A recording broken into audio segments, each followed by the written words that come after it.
Waalaikumsalam. Assalamualaikum warahmatullahi wabarakatuh. Waalaikumsalam warahmatullahi wabarakatuh. Duduk.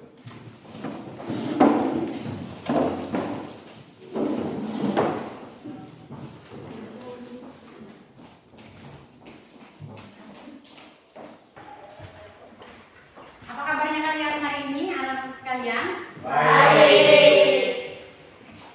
Masih tetap semangat? Masih. Nah, jadi seperti pertemuan kemarin ya, agar lebih bersemangat lagi berikan yel-yel. Apabila ibu sebut semangat pagi, kalian jawab semangat. Semangat, semangat pagi. Kalau ibu sebut siap untuk belajar hari ini, kalian jawab siap, siap, siap. Ya, kita mulai ya. Semangat pagi. Semangat, semangat, semangat pagi. Siap untuk belajar hari ini. Siap, siap, siap. Terima kasih anak-anakku sekalian. Puji syukur kita panjatkan kehadirat Allah SWT atas berkat rahmat dan karunia-Nya sehingga kita bisa diberikan kesehatan dan kesempatan ya, sehingga kita bisa meletakkan kaki ke sekolah ini untuk mengikuti proses pembelajaran hari ini. Nah, untuk proses pembelajaran kita agar berjalan dengan lancar, apa yang ibu sajikan ke kalian, materi yang disajikan dapat kalian serap dengan baik. Silakan salah seorang dari kalian memimpin doa. Silakan bisa pimpin doa. Teman-teman, sebelum kita belajar, mari kita berdoa lebih dulu. Berdoa dimulai.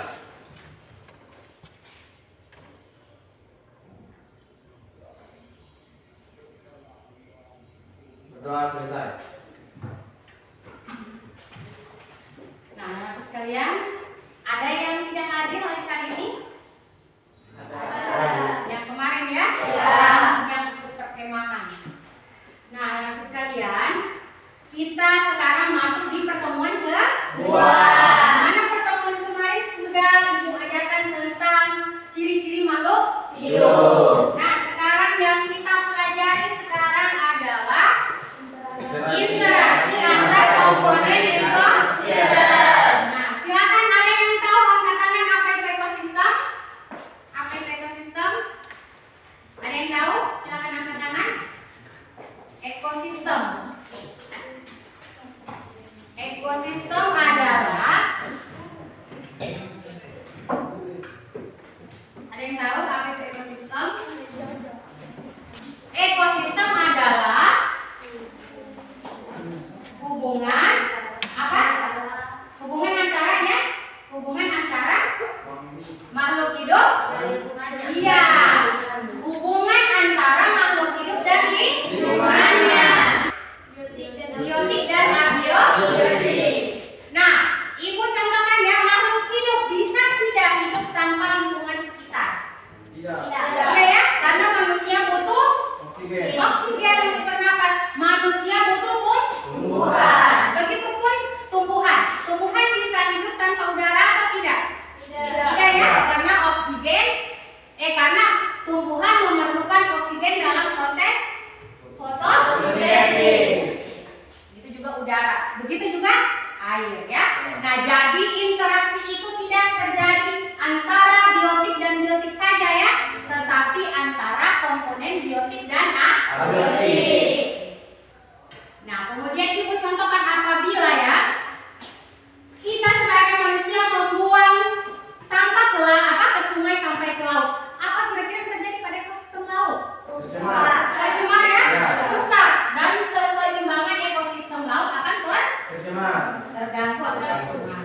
Nah, anak sekalian, marilah kita mempelajari materi ini ya, karena hubungannya sangat berkaitan dengan lingkungan kita.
biotik dapat mengkomunikasikan hasil penyelidikan terkait perubahan interaksi makhluk hidup terhadap lingkungannya. Ada pohon, kemudian ada apa ini, zebra, kemudian ada apa ini, harimau, ya.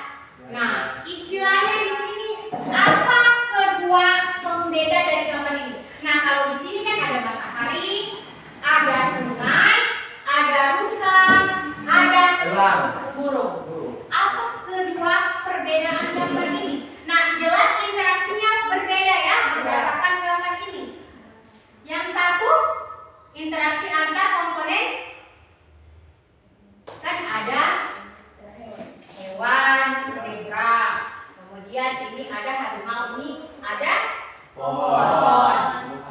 Nah, itu kan masuk makhluk hidup. Jadi interaksi apa ini? Interaksi antar komponen biotik.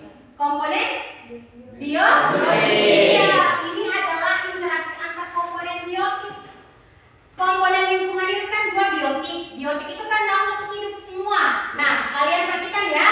Jadi kelangsungan hidup dari suatu organisme bergantung dari kehadiran organisme lain. Dan lain yang membutuhkan suatu interaksi. Oleh karena itu, interaksi tersebut sangat diperlukan untuk kebutuhan pangan, perlindungan, serta pertumbuhan dan perkembangan organisme. Di dalam ekosistem terjadi interaksi antar komponen biotik dan interaksi antar komponen biotik dan abiotik. Seperti gambar tadi yang sudah Ibu contohkan. Nah, kemudian, interaksi antar komponen biotik yang kita bahas pertama adalah meliputi ada kompetisi, kemudian ada predasi dan simbiosis. Sebuah habitat yang dihuni oleh berbagai makhluk hidup dalam lingkungan geografis yang sama, umumnya terjadi interaksi antara satu organisme dengan organisme lainnya. Kompetisi adalah persaingan ya, persaingan makhluk hidup untuk mendapatkan makanan bisa, kemudian untuk mendapatkan tempat hidup bisa, dan pasangan hidup. Itulah yang dikatakan interaksi antar komponen biotik, contoh dari kompetisi. Nah, kemudian yang kedua predasi. Ada yang dimakan dan ada yang dimakan dan ada yang yang memakan. Berarti predasi adalah hubungan makhluk hidup di mana yang satu dimangsa dan yang satu pemangsa. Simbiosis ada ada 4. Apa semua itu? Mutualisme, komensalisme, parasitisme, dan yang terakhir netralisme. Ya, bersuara silakan. Seperti kutu dan sapi. Seperti kutu dan. Nah, kenapa bisa begitu ya? Berarti istilahnya atau artinya adalah kutu mendapatkan makanan dari si sapi. Simbiosis parasitisme, dan yang terakhir adalah simbiosis netralisme. Ada yang bisa kasih contoh lagi? Itulah dikatakan dengan simbiosis netralisme, artinya tidak saling mempengaruhi. Ada yang ditanyakan? Sampai sini masih ada yang belum mengerti? Silahkan tanyakan dengan Ibu. Mengerti? Nah, jadi kita lanjut lagi ya. Ini tadi ya, kompetisi, kemudian ada predasi, kemudian biosis, kemudian ada simbiosis mutualisme, komensalisme kita sudah bahas, kemudian parasitisme, kemudian netralisme. Nah, sekarang adalah interaksi antara komponen biotik dan abiotik. Nah, tadi kita sudah bahas komponen biotik dan biotik ya. Nah, sekarang adalah biotik dan abiotik. Interaksi pada sebuah ekosistem melibatkan komponen biotik dan abiotik, di mana sehingga membentuk keseimbangan kehidupan di permukaan bumi. Interaksi antara kedua komponen tersebut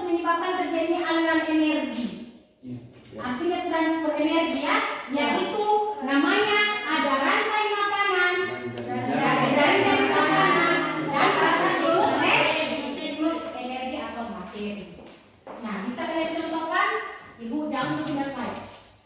Nah, bisa kalian contohkan gambar atau proses terjadinya rantai makanan dalam suatu ekosistem.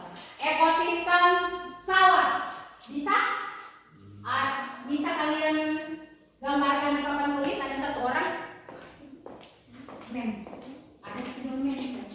Nah, ada yang bisa gambarkan? Ibu kasih nilai ya, yang menggambarkan contoh dari rantai makanan.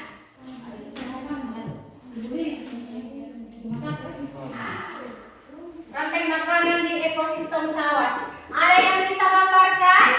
Rantai makanan yang berada di ekosistem sawah. Yang pertama adalah di sini produsen jamur. Jamur itu proses terjadinya juga dibantu oleh yang namanya pengurai.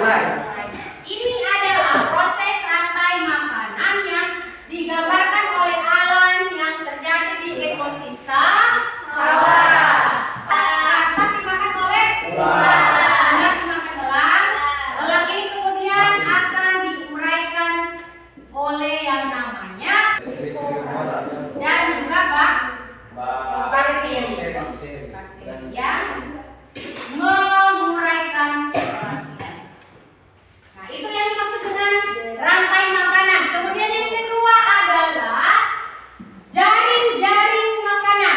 Siapa yang bisa gambarkan lagi jaring-jaring makanan?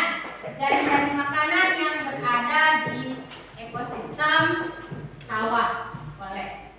Nah, jadi kumpulan dari rantai makanan yang saling kalau jaring-jaring makanan dia dari segala arah. Dari segala arah. Contohnya si padi tadi.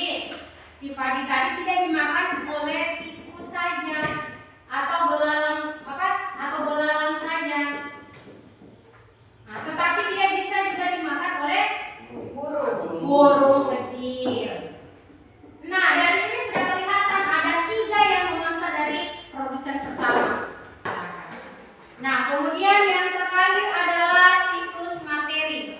Apa itu siklus materi? Siklus materi. Jadi energi dan materi secara konstan digunakan dan dipindahkan dari tingkat tropik 1 ke tingkat tropik selanjutnya. Di dalam sebuah ekosistem, materi yang menyusun tubuh makhluk hidup ini berasal dari bumi berupa unsur dan senyawa kimia. Tidak ada materi yang terbuang di dalam siklus materi, karena materi tersebut secara kontinu diambil dari lingkungan dan digunakan oleh makhluk hidup. Dan siklus materi meliputi ada siklus air, siklus karbon, siklus nitrogen, dan siklus oksigen dan fosfor. Ya, siklus materi terakhir. Nah, jadi sampai di sini ada yang tidak paham tentang interaksi antar komponen ekosistem bisa ditanyakan ke Ibu. Kalau kalian ya silakan bisa. Siklus materi. Siklus materi. Yang pertama dulu ya, siklus materi tadi itu seperti ini ya. Kayak proses transfer energi dari satu produsen ke konsumen lain. Nah, seperti itu ya. Kemudian siklus air adalah proses terjadinya hujan. Ya.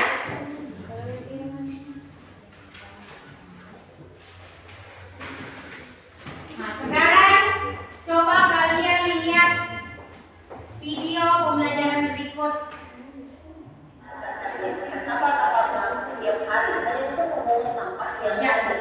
Nah, ini akibat dari tulang manusia yang membuang sampah ke sungai. Ke sungai warnanya pasti ke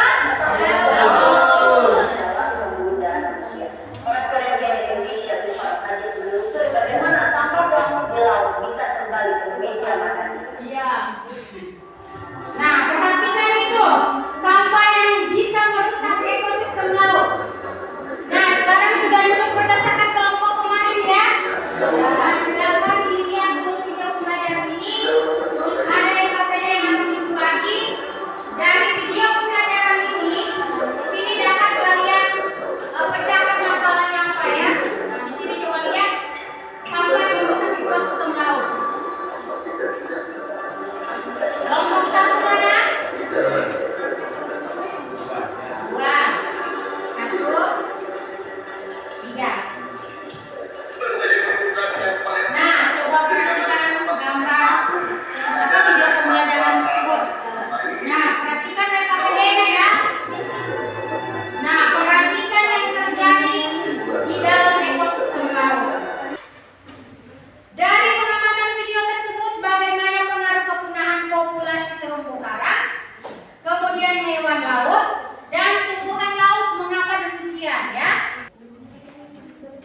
Ya, silakan dikerja ya. Nah, setelah selesai, kalian presentasikan di depan.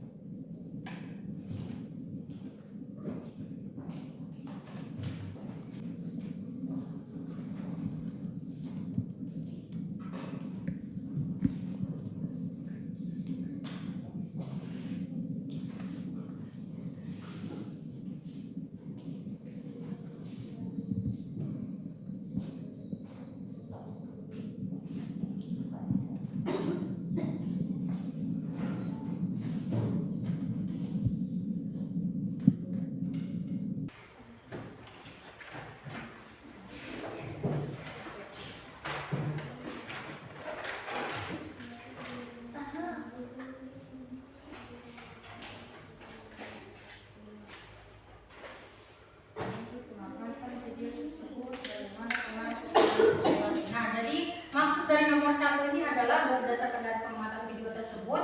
Nah, tadi kan sampah dibuang manusia ke sungai, ke laut ya. Nah, sudah dilihat tadi di video pembelajaran. Nah, bagaimana sampah itu merusak ekosistem laut ya. Nah, jadi bagaimana pengaruhnya dengan terumbu karang, hewan laut dan tumbuhan laut istilahnya dia yang bagaimana keadaan makhluk hidup yang berada di ekosistem laut tadi. Nah, karena di ekosistem laut kan juga sama dengan ekosistem darat ya. Ada makhluk hidupnya, kalau kita ada manusianya, ada hewannya. Begitu pula di sana juga. Di sana ada terumbu karang sebagai habitat ikan. Kemudian ada zooplankton. Zooplankton itu adalah hewan-hewan laut kecil. Kemudian fitoplankton. Fitoplankton itu adalah tumbuhan laut ya, laut. Nah, itu kan juga dimakan oleh hewan yang berada di laut, kayak macam ikan laut, ikan ada berapa jenis ya, mau makan ikan kecil, kemudian ikan kecil tadi dimakan oleh ikan besar.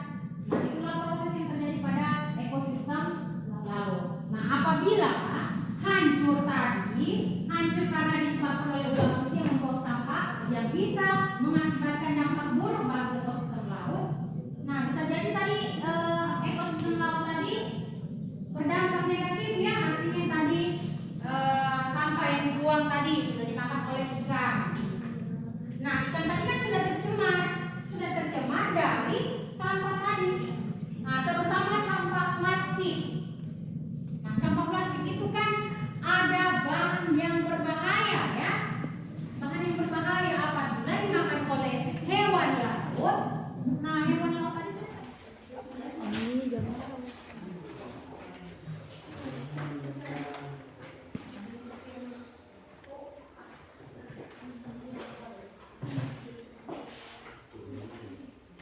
sudah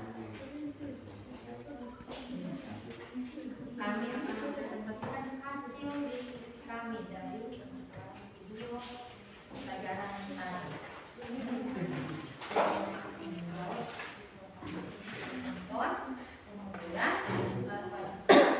Larva itu kan dimakan oleh ikan kecil,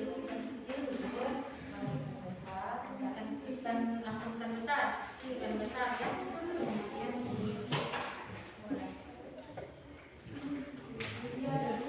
Ada dua, boleh lagi satu disimpan. Yang kelompok berapa ini? Kelompok 2 akan mempresentasikan hasil diskusi mereka berdasarkan video pembelajaran tadi. Assalamualaikum warahmatullahi wabarakatuh.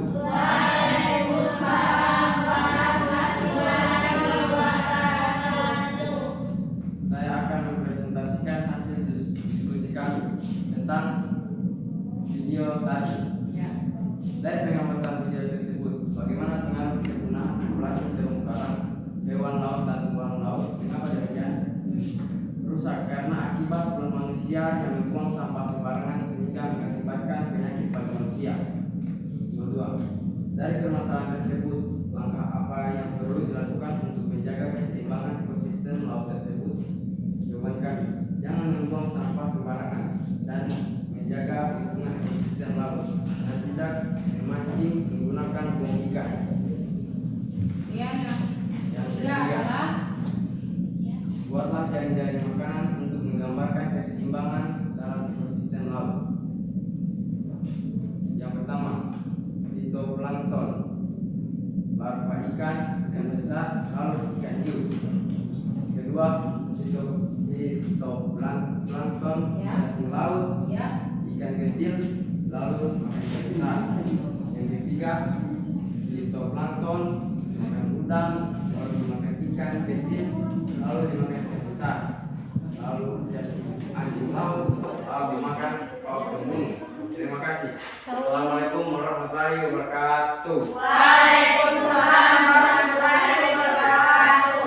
Ada yang tidak jelas dari pemaparan mereka, silakan ditanyakan kepada kelompok 2. Ada yang ditanyakan?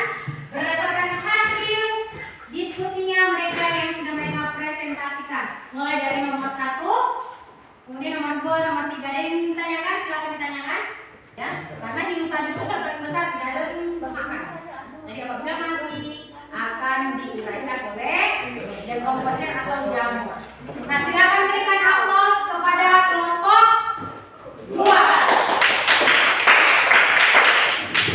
Sekarang kelompok berapa yang memaparkan hasil presentasinya, hasil diskusinya?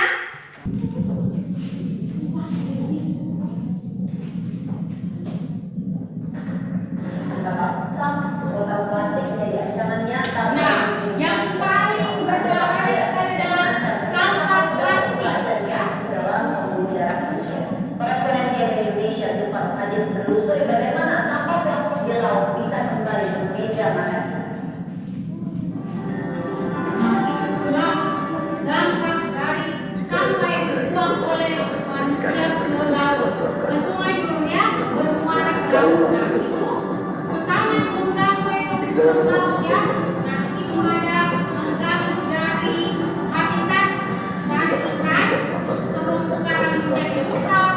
Nah, yang tadinya ekosistem laut bersih, nah sekarang tercemar oleh sampah. Nah, bagaimana dampaknya dengan ekosistem laut? Masih ada sampah yang terjadi Nah, itu sampah plastik Pak Ale. dan sampah plastik.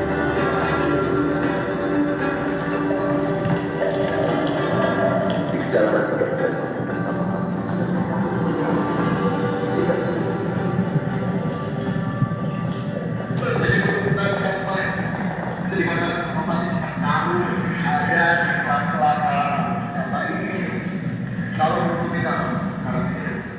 Assalamualaikum warahmatullahi wabarakatuh. Waalaikumsalam warahmatullahi wabarakatuh. Saya akan mempresentasikan tentang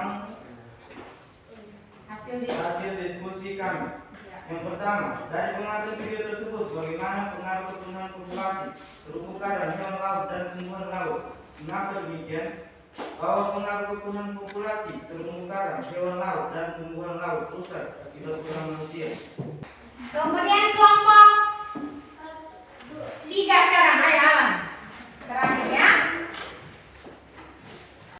Apa yang perlu dilakukan untuk menjaga keseimbangan ekosistem laut? Tidak membuang sampah secara sembarangan di sungai dan di laut. Ya. Nah, jadi anak-anak sekalian, kalian sudah menjawab sesuai dengan permasalahan dari video pembelajaran ya. Bagaimana dampak ekosistem laut akibat sampah yang dibuang oleh manusia.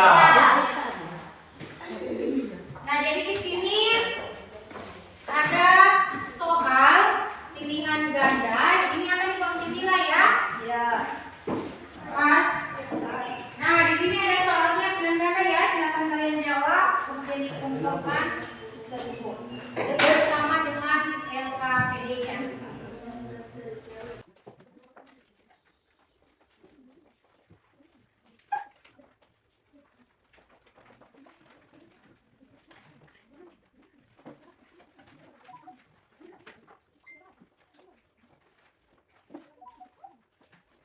Sudah? Tulis namanya ya. Tulis nama dan LKPD yang kalian sudah isi. Tulis nama kelompoknya, jangan lupa tulis nama di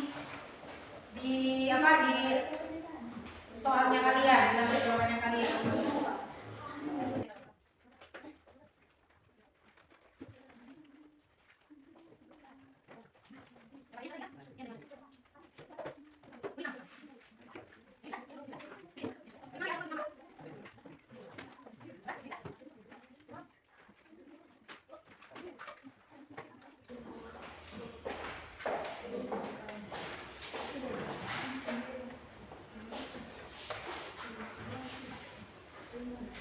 Sudah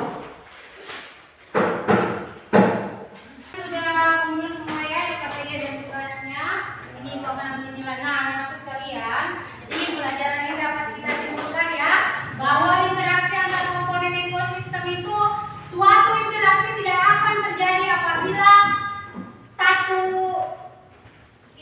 komponen lingkungan hidup yang satu ada dan yang satu tidak ada ya.